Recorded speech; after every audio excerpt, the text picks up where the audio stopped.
Hello everyone, कैसे हैं आप सब लोग। उम्मीद है सब आप अच्छे होंगे।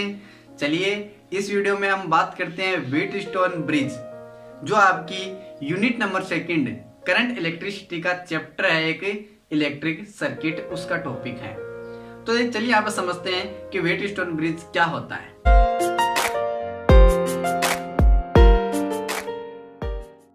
तो देखिए, इंग्लैंड के प्रोफेसर सीएफ व्हीटस्टोन ने 1842 में 4 रेजिस्टेंस, एक गैल्वेनोमीटर और एक सेल, इनको लेकर एक ऐसे सर्किट, एक ऐसा परिपथ का निर्माण किया जिससे हम किसी एक अज्ञात रेजिस्टेंस, एक अज्ञात प्रतिरोध का मान ज्ञात कर सकते हैं।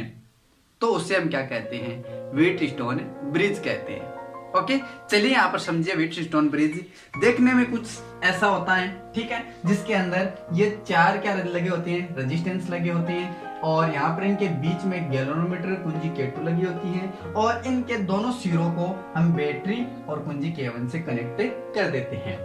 अब देखिए यहाँ पर ये जो बैटरी है, इससे यहाँ पर इलेक्ट्रिक करंट प्रवाहित होगा, ठीक है, और इस डायरेक्शन होगा प्लस से माइनस की ओर होता है। तो यहाँ से देखिए, इस पॉइंट ए और बी के बीच में एक रेजिस्टेंस लगा हुआ है, ए और डी के बीच में रेजिस्टेंस लगा हुआ है, बी और सी और डी और सी के बीच में भी एक एक रेजिस्टेंस लगे हुए हैं, और साथ ही इस बी और डी के बीच में गैल्वेनोमीटर और साथ में कुंजी K2 लगी होती है, ठीक है।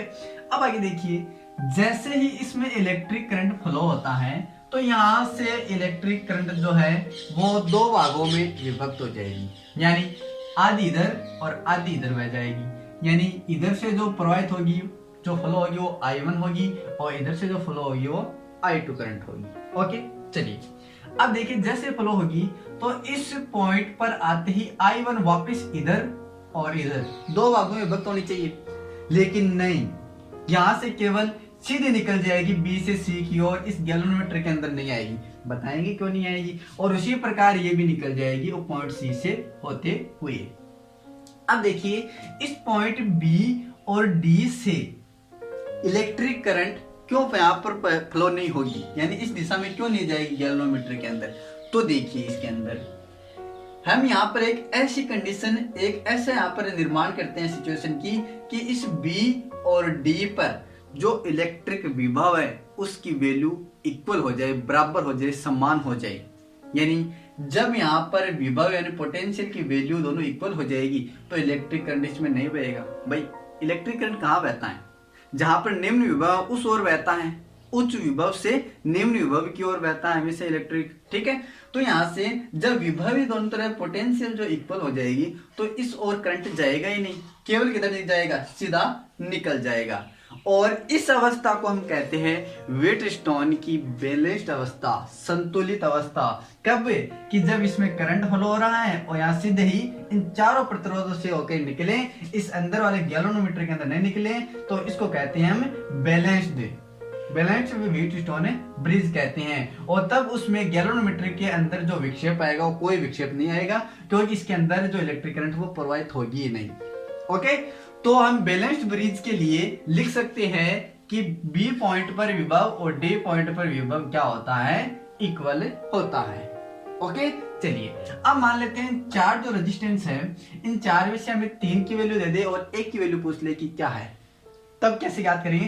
तब हमें एक फॉर्मूला चाहिए, तो उस फॉर्मूले को हम प्रूव करते हैं कि वो फॉर्मूला कैसे आता है। तो देखिए, सबसे पहले बात करेंगे यहाँ पर बाय अप्लाइंग KVL।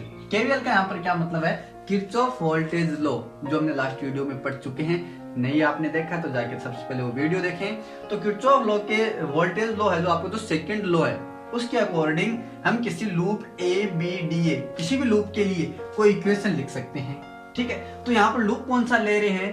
ABDA, यानी ABDA, इधर वाला लूप ले रहे हैं, केवल एक नंबर लगा देता हूँ, ये लूप ले रहे हैं, ठीक है। इस लूप के लिए इक्वेशन लिखेंगे तो हम हमेशा काम में लेते हैं किरचॉफ वोल्टेज लॉ। तो देखिए, किरचॉफ वोल्टेज लॉ के अकॉर्डिंग जब हम A से D की तरफ चलते हैं तो किरचॉफ लॉ क्या कहता है? वोल्टेज लॉ, कि जब हमारे सामने कोई प्रतिरोध आ जाता है, जब किसी पाथ को हम ट्रेस कर रहे हैं तो हमारे सामने कोई यदि क्या आ जाता है? प्रतिरोध आ जाता है, तब हम क्या करते हैं? उस प्रतिरोध के सिरों पर उत्पन्न जो विभवांतर लिखेंगे वो पॉजिटिव लिखेंगे या फिर नेगेटिव लिखेंगे।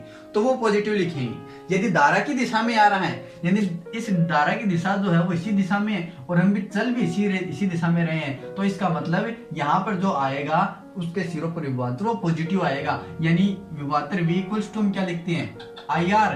तो I कितना है यहाँ पर I2 और यहाँ पर रेजिस्टेंस क्या है R, तो हम लिख देंगे I2R। क्लियर इतना? चलिए अब जैसे इस पॉइंट पर आके इधर चलेंगे तो इधर तो कोई नहीं होगा, क्यों यहाँ पर तो इलेक्ट्रिक करंट जा ही नहीं रही है, प्रवाहित नहीं हो रही है, तो यहाँ पर नहीं होगा। फिर यहाँ से देखिए B से जब एक तरफ वापस आते हैं तब क्या होगा, धारा तो इस दिशा में बह रही है और आ रहे हम इस दिशा में यानी विपरीत डायरेक्शन में। तो आपका किरचॉफ वोल्टेज लॉ क्या कहता है, यदि आप पाथ को ट्रेस कर रहे हो और आपके पाथ में यदि कोई रेजिस्टेंस आ जाता है और आप उसके धारा की विपरीत दिशा में चल रहे हो, तब उसके सिरों पर उत्पन्न विभवांतर क्या आएगा, नेगेटिव आएगा। ठीक है, तो हम नेगेटिव सिंबल से लिख देंगे नेगेटिव I1 और P है ना आपका प्रतिरोध, तो I1 P इक्वल्स टू 0 और इसको हम सिंप्लीफाई लिख सकते हैं पक्षांतर करके I1 P equals to I2R। Okay, इसी प्रकार अब हम KVL किरचॉफ वोल्टेज लॉ का उपयोग करके अब एक दूसरे वाला ले लेते हैं, यानी BCDB नंबर 2 लूप को ले लेते हैं। अब इसके लिए भी इक्वेशन लिखेंगे, ठीक है, KVL से।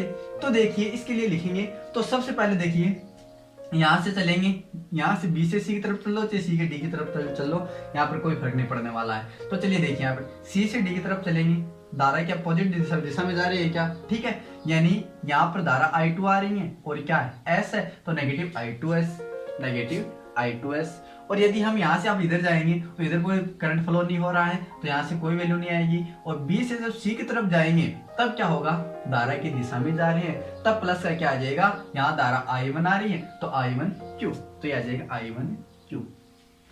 क्लियर इतना? चलिए अब आगे देखिए, यहाँ से पक्षांतर करेंगे तो हम लिख सकते हैं I1Q इक्वल्स टू I2S। इसको देते हैं इक्वेशन नंबर 1 और इसको देते हैं इक्वेशन नंबर 2।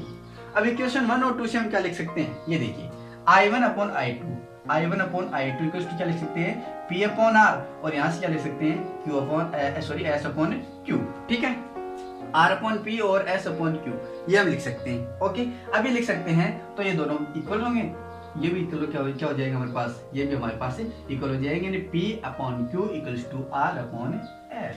ये हमारे पास क्या आ गया, फॉर्मूला आ गया। अब इन चारों में से मान लो कि आपका S जो है, Q मान लो चाहे S मान लो, ये S जो है वो अज्ञात प्रतिरोध है, वो कैसा है, अननोन है, ठीक है, अज्ञात प्रतिरोध है। तो इसकी वैल्यू हमें ज्ञात करनी है, तो सिंपली हम कर सकते हैं कि आपके पास P, Q और R 3 वैल्यू आपके पास दे दे, चौथी वैल्यू आधारित आप निकाल सकते हैं, ठीक है। अब देखो एग्जाम में क्वेश्चन सीधा भी पूछ लेता है, लेकिन इसकी न्यूमेरिकल जो इस पर आधारित बेस पर जो क्वेश्चन है वो सबसे ज्यादा बार पूछा जाता है। लेकिन अब दिक्कत वहां पर ये आती है एग्जाम में कि इस व्हीटस्टोन ब्रिज को वो घुमा के दे देता है।